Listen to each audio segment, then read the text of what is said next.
Recently, pecan growers gathered for their annual Fall Field Day, a day that allows producers from around the state the chance to fellowship, get updates on the latest research, and hear from industry experts, something that's vital to the industry and its success. We have an annual fall field day every year where we gather around 400 growers from all over the state to come see at 3 different locations. Either it's at a farmer's location, UGA Ponder Farms in Tifton, or the USDA Byron Station.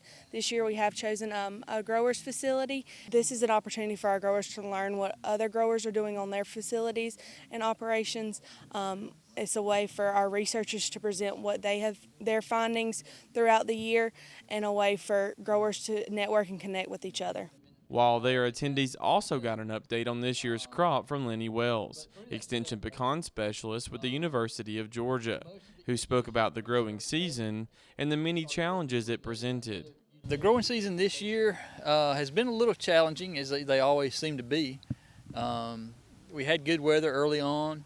In July we started getting some rain, and that's not necessarily a bad thing, but for pecans it can be, because that rainfall drives the disease pressure.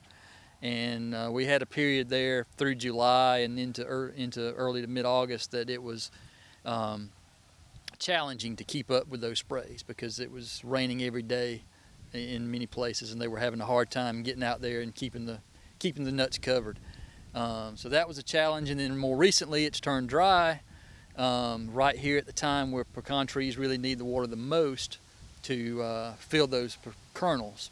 So we're hoping we're not going to see any quality problems from this dry weather. If we get some rain this weekend as we expect, that should help a lot. Aside from dealing with the weather, growers have also had to deal with another huge challenge, the cost of their inputs, which have skyrocketed in just the last 2 or 3 years. And to add insult to injury, the price for pecans, like a lot of other commodities, has fallen.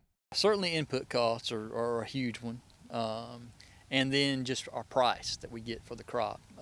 It's really gotten to the point where we don't know going into every harvest season what we're going to get paid for that crop, and that presents some challenges, because we're putting that money into the crop all year long, not sure if we're going to be able to cover those expenses.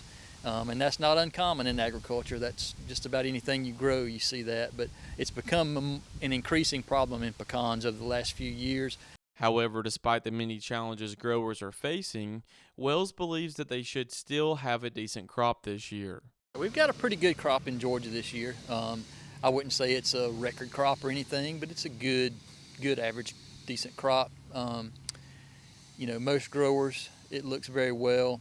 I would say it's definitely larger than last year's crop, but like I said, it's not a record crop or anything. Reporting in Hawkinsville for the Farm Monitor, I'm John Holcomb.